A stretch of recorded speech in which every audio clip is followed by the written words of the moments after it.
have found the Genesis frequency.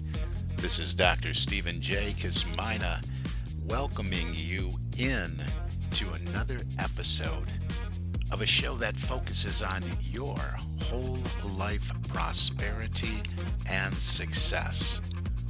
Whole life prosperity and success by cooperating with the universal laws that are available to each and every one of us. This is Quantum Leap Goal Achievement, radical personal transformation, whole life prosperity and success.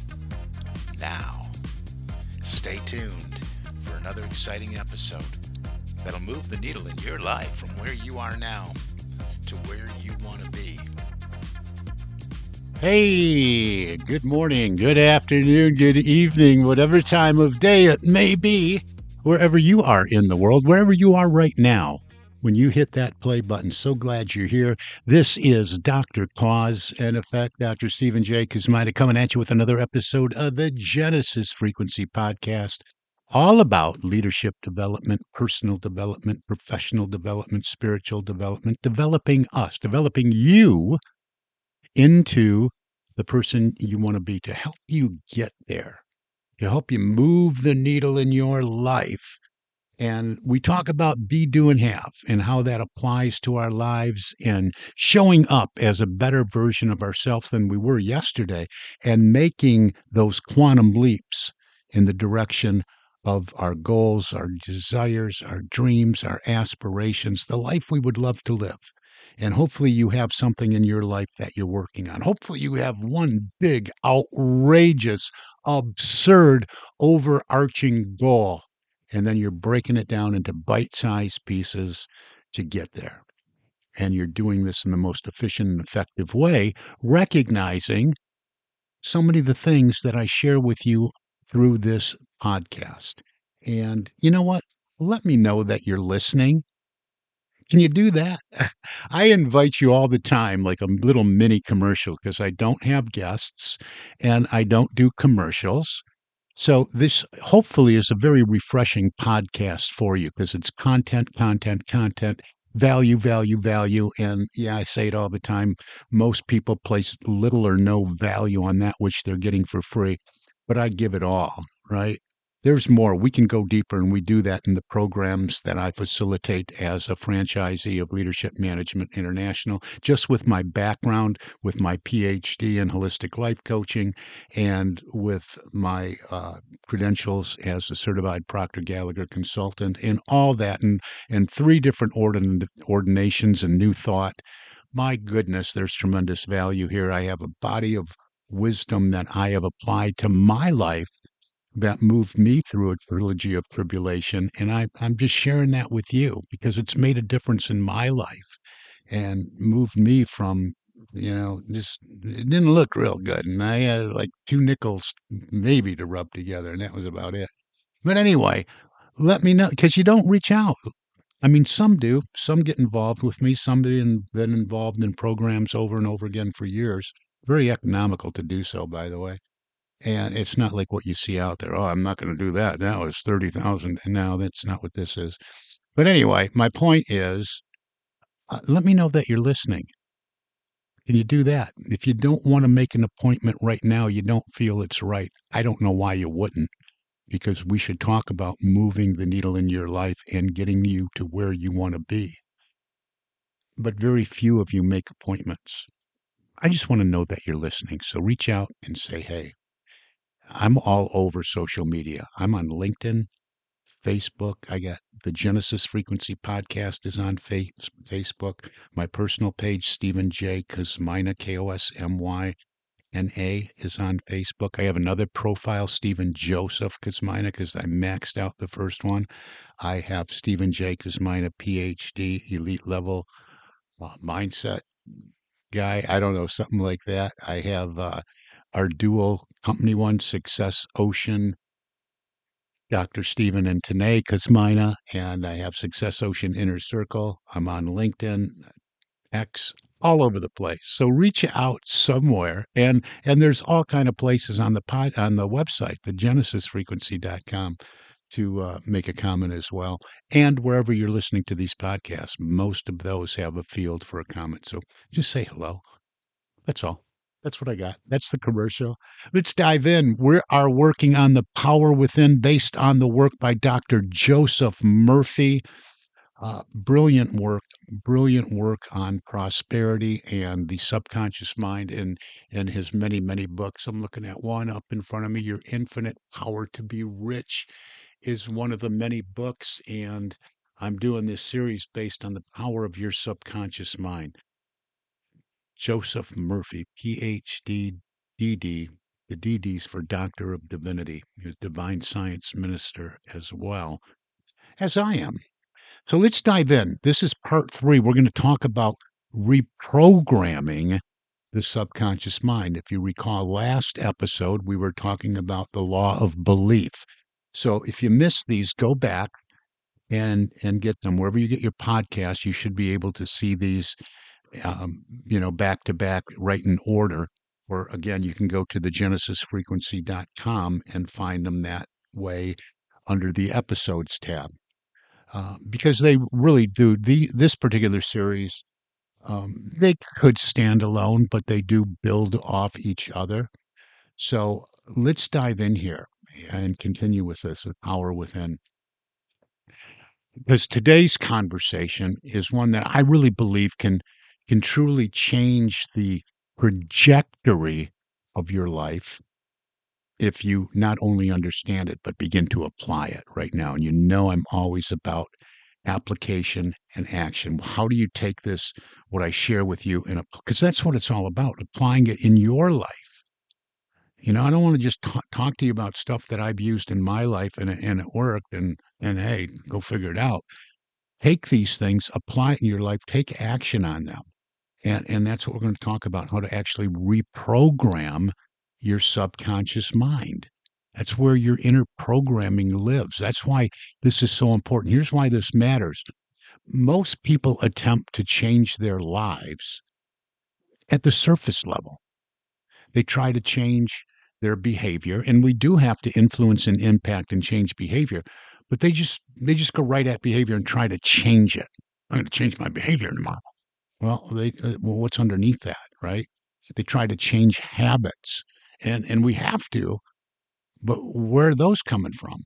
They try to change outcomes, but they never address the deeper level of where those behaviors and habits originate. That's why this matters. That's why this is so important. Dr. Joseph Murphy teaches that the subconscious mind is the seat of habit, the home of habit, belief, and our automatic responses, which are really coming from the deeply rooted paradigms. Paradigms are a multitude of habits that have almost exclusive control over our habitual behavior. In almost all of our behavior, almost all of our thoughts, words, and actions are habitual, right? And where they live, where this is rooted, where this is all grounded, it is the part of the mind that does not argue. All right. We give it to the mind. We're feeding it to the subconscious mind one way or another. It's been fed. It's been established. It has been firmly rooted in there. It again, it doesn't argue. It doesn't analyze. It doesn't judge. It simply accepts what is impressed upon it and then it expresses it. It lives from it. So if we want lasting change, we must go deeper than intention. Okay? All these things are important, but we got to go deeper. We must begin to work with the subconscious mind. And here's something really important to understand, and it's all about the programming you didn't choose. The much of your subconscious programming was not consciously chosen. So you're off the hook in a way, right? Phew. Where'd that come from? Thank goodness, right? But most of it was not consciously chosen. It was absorbed. All right, because we come into this world like sponges. Some of the stuff, man, we were born with genetics, right? But most of it was absorbed from early life, from repeated experiences, from emotional moments. We know we can only change these subconscious patterns, this programming, these paradigms in a couple of different ways. And one is by constant spaced repetition of the desired state that we want to move into, and the other is by emotional impact. So we know emotional moments have played a role in shaping what's in there. We from authority, the programming has come from authority figures, from culture, from pain, moments of pain, episodes of pain, from success, even on the other side of the coin. Remember, there's two sides to the coin here: from success, from failure, and over time repeated impressions formed patterns, and those patterns became automatic. And just think about how many things you do without thinking. And a lot of times when I talk about this, I bring up, hey, this is how you know the words to all your favorite songs. Maybe your favorite prayers. I don't know, depending on your background. But you're looking at think about your favorite songs, and maybe your not so favorite songs. Maybe you're brought up with, parents that were, in this day and age, a lot of you were brought up with parents that were, man, from that baby boomer, that the Beatles era, the '60s and the '70s, man, and they're just jamming, right? They jam.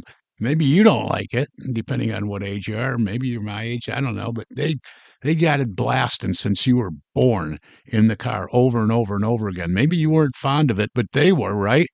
But it made an impression. You probably know the words to a lot of songs you don't even like because mom and dad had it playing over and over in the background. And how about the ones you do like? You listen to it over and over and over again with your earbuds on, right? You know the words. They made an impression. This is how it works. Think about how many things you do without thinking, how you respond under pressure, how you react to criticism, how you interpret silence, how you handle opportunity, how you deal with money, how you think about yourself and your self image. These are not random, they are programmed responses. And you know what? Willpower is not enough to make a change. That's why I started this off. People change. Hey, I'm going to change my behavior. I'm going to change these results. I'm going to change. Willpower is not enough. And willpower alone often fails. And we can start off that way with good intentions, but that's why it's not enough because willpower operates at the conscious level.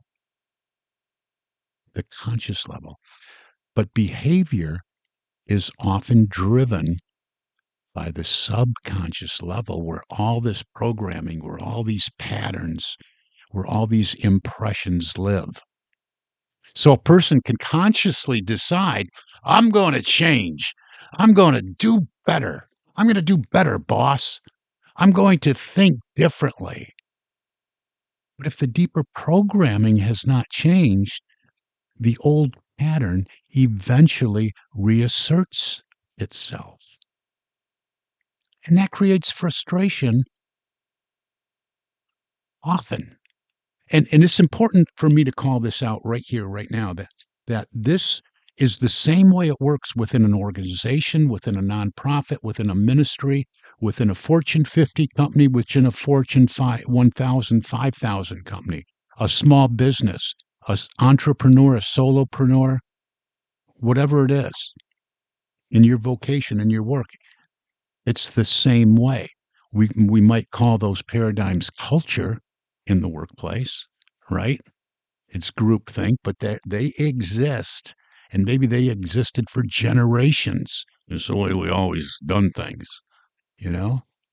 So we have to really look at it, whether we're working on ourselves personally or professionally. I think you should work on one aspect of both at the same time, or you want to talk about this in your company.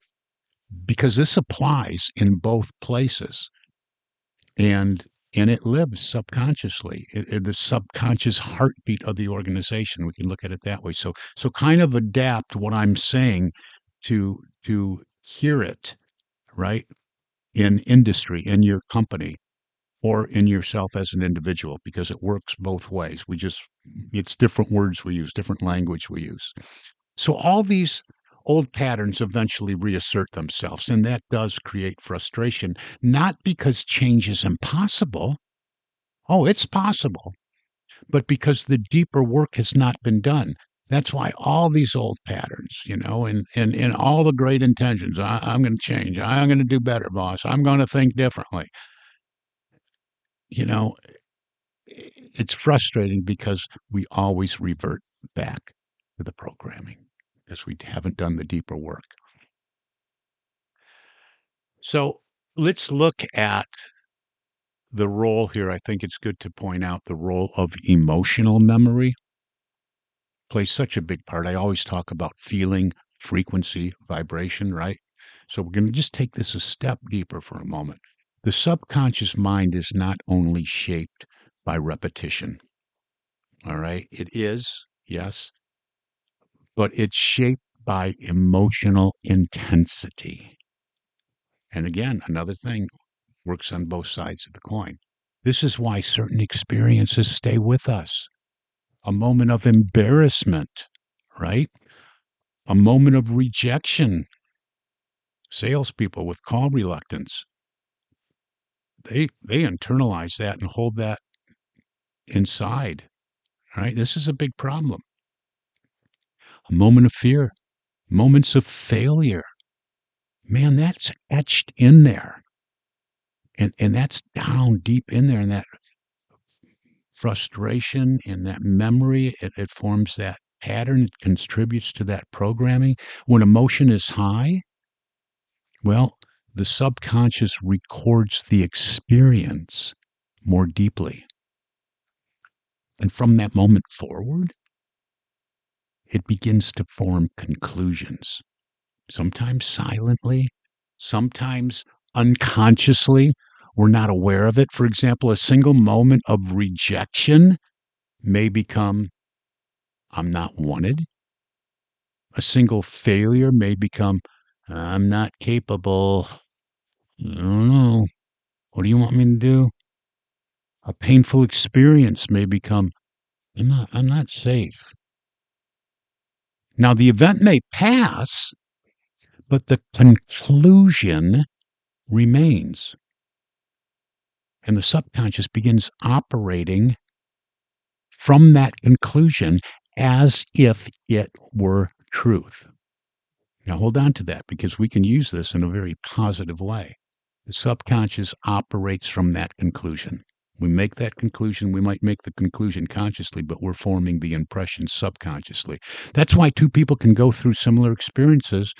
I mentioned this in the last episode, but we'll look at this a different way. Two people can go through similar experiences and they can both emerge with different lives, right? Because it's not only what happens to us, it's what we decide it means. It's what we decide it means. And those meanings become programs. So reprogramming the subconscious mind also involves revisiting, I'm giving you a lot here, revisiting the meanings we assign to past experiences. I know I'm throwing a lot. It's a podcast, okay? It's what I do. We're 20 minutes in, and I got a lot I want to share with you. But choosing new interpretations aligned with truth instead of fear can can make a big difference. All right? Yeah, I mean, because we accept some of this stuff, and it's not true, but we've emotionalized it, tied it in with a feeling, and made that impression on the subconscious mind. But maybe we can interpret things a different way. So let's talk a little bit about how the subconscious learns. The subconscious mind learns through repetition, emotion, we just talked about, imagery, right? That's why we incorporate every program I do, I incorporate, or every talk I do too, incorporate imagery.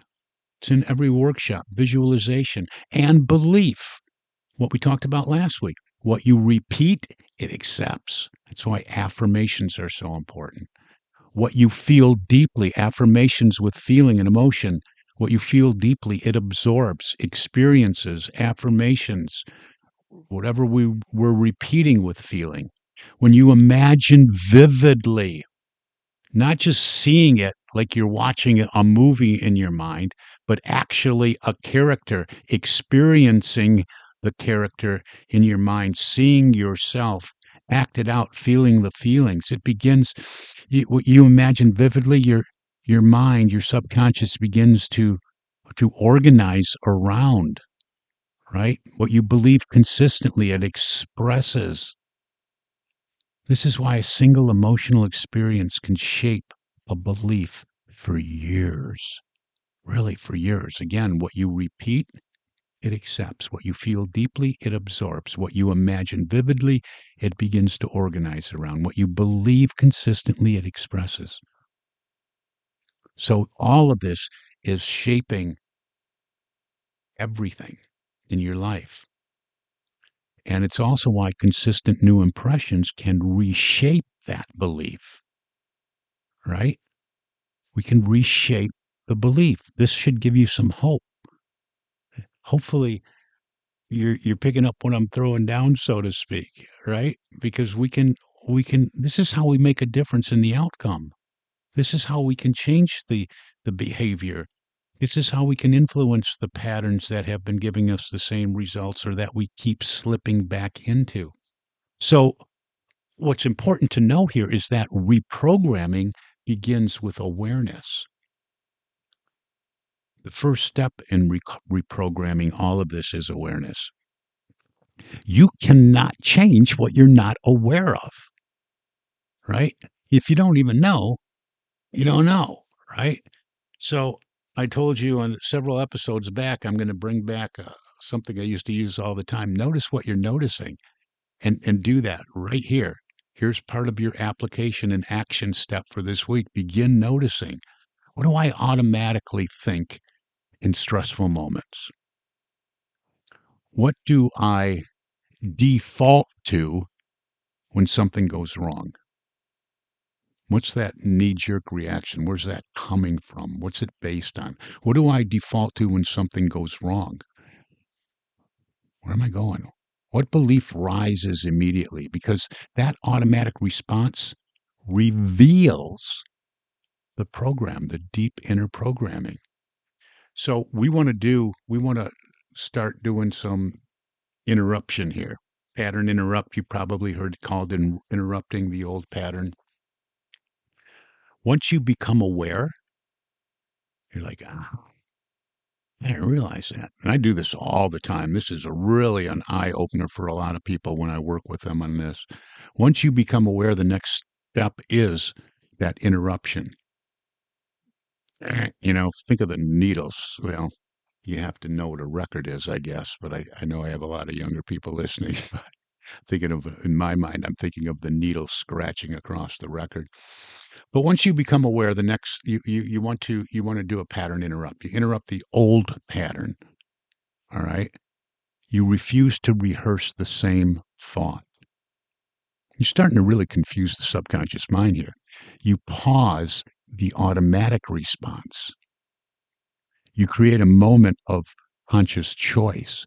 And in that moment, you insert something new, a new thought, a new interpretation, a new response. That moment is so powerful because right then and there, it begins to weaken the old pattern.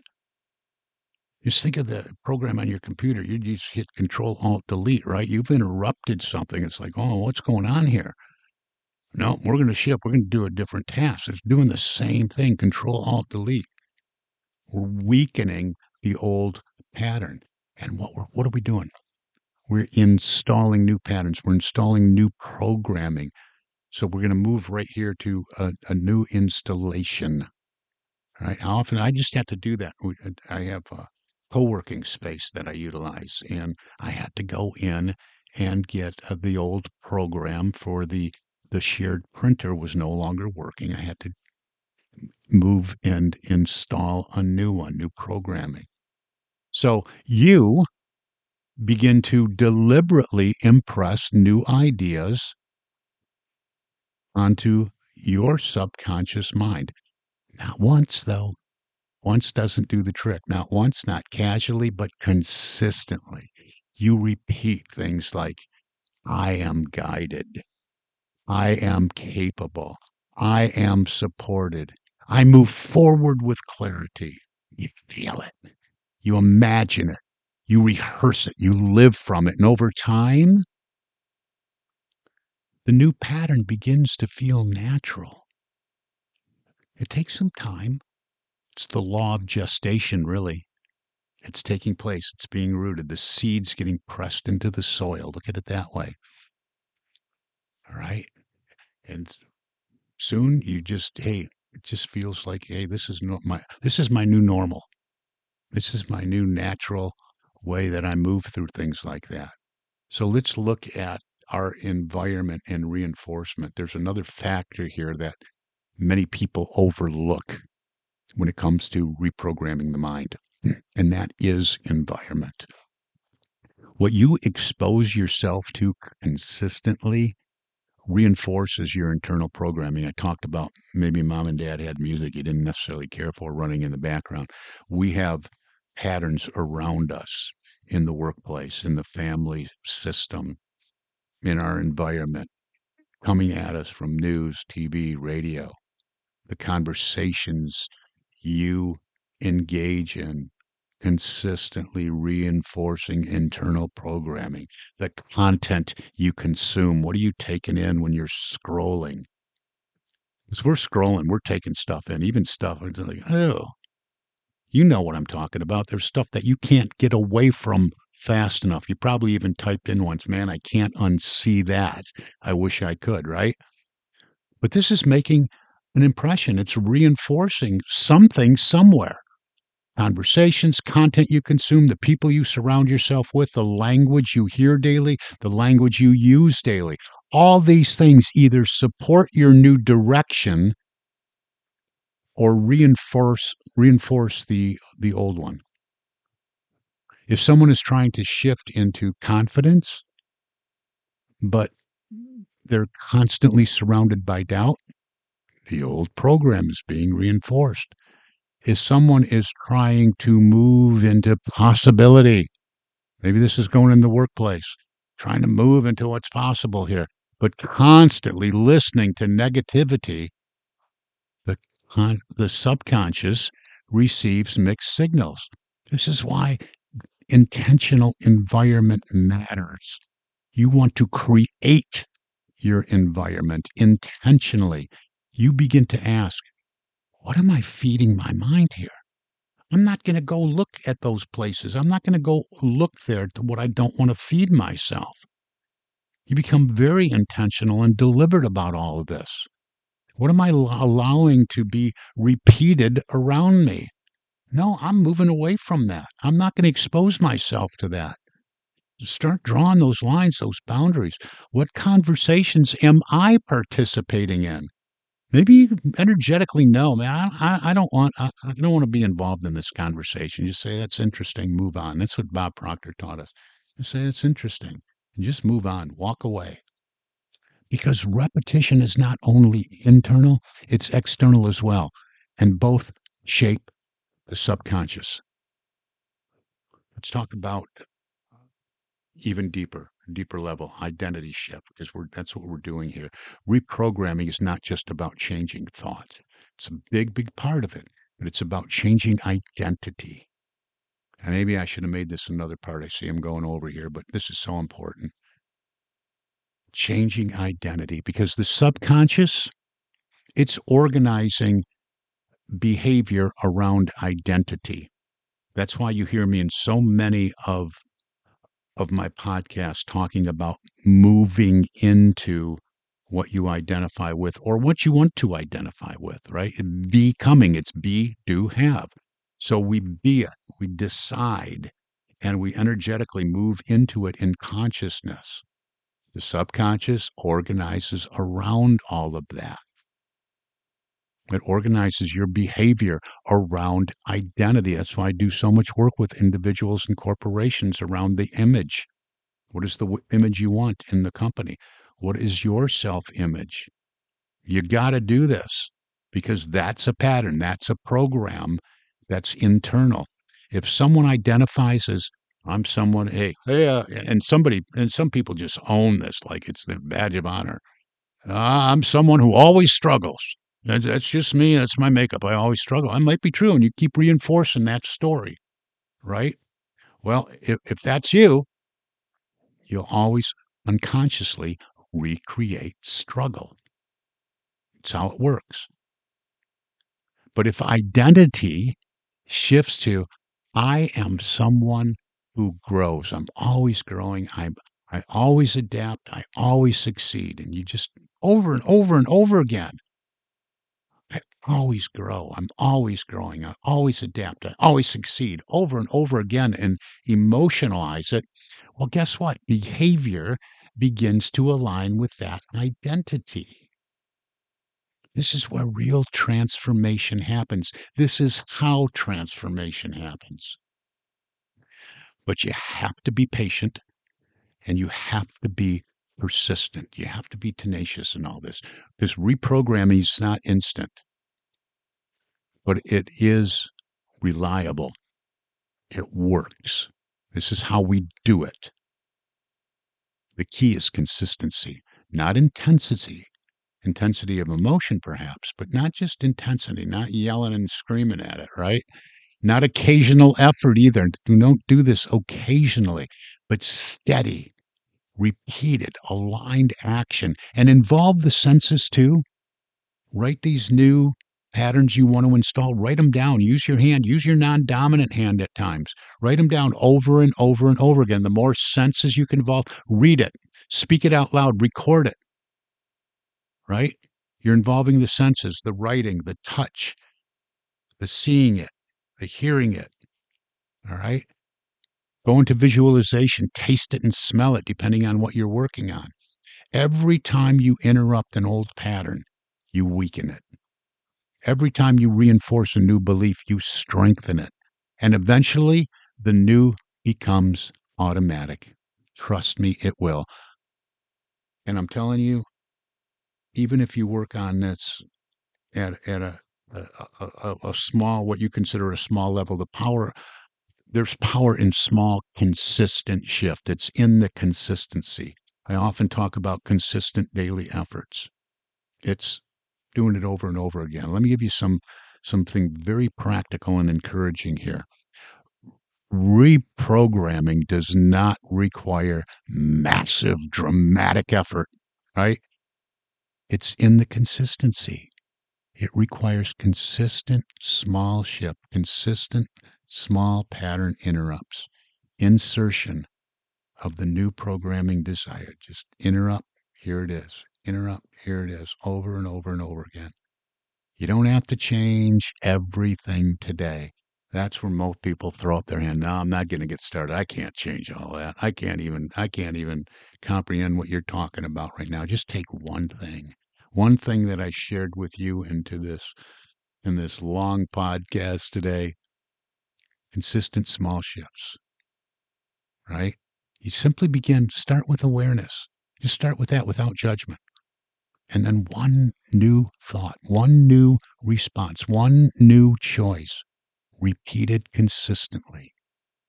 Over time, those small shifts begin to accumulate.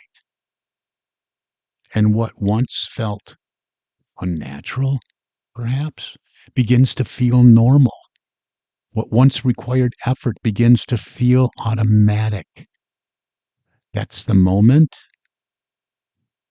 when you know the subconscious is being reconditioned because the new pattern no longer feels forced, right? It feels like you. That's the beauty of this. And that's where transformation becomes sustainable. And we no longer, even unconsciously, drift back to the old habits and the old patterns. because you will, unless you pay attention to this. So your invitation this week, here's your practice. Notice your automatic responses. I said take something small, start there. Notice your automatic responses. Just notice them. Interrupt what does not serve you. Do the pattern interrupt. You can do that, right? Install what aligns with truth. Install what aligns with the self-image you desire, that you want to reinforce. So, that's your truth or absolute truth. I live in a universe that supports me. I am aligned with one presence and one power that is unchanging. And just affirm that truth, align with that truth, repeat it, feel it, live from it, because the subconscious mind is always listening and always responding. If you take nothing else away, remember that. Because even if you say, okay, I'll work on this in the morning, and then maybe I'll add the afternoon, doesn't matter. Throughout your entire day, it's listening, and you're making an impression one way or another. And this can show up uh, on the negative pole or the positive pole. It can show up in desired experience or undesirable experiences. So remember, you're not stuck. You are programmed. I say it often. We see people walking around as unconscious competence. They don't even know they're on autopilot. And you might be running on a program that you want to uninstall. All right? You're programmed. And what has been programmed can be reprogrammed, can be uninstalled. This is the power within. And this is where transformation begins. Remember that. This is where it all begins. I encourage you to reach out to me. We're going to wrap it up for today. I know I went way over. Some of you have been messaging me and say, keep going. I don't want it to end. So here you go. This one's for you, right? Reach out, successappointment.com, all one word. That gets you on my calendar. We can talk about what you want to achieve in your life, personally and professionally, and or in your organization. Send this podcast, share it with someone, and share it with someone that you have influence with in your workplace, a decision maker, maybe a decision maker in another company or corporation. I love doing this work with business owners, with companies coming in and taking on teams, doing cohort sessions. We can make an impact. So we can have an influence in your company, the outcome, and the corporate goals. And we do this personally and professionally. Ministries, nonprofits, Fortune 50, Fortune 5,000. Solopreneur, entrepreneur, small businesses, doesn't matter. We're all wired the same way. I can apply it in your company. I can apply it to you in your individual life. Successappointment.com. That's how you get me. You've been listening to the Genesis Frequency Podcast with me, yours truly, Dr. Cause and Effect, Dr. Stephen J. Kosmyna. And you know what? I wish for you an infinitely spectacular day. God bless you.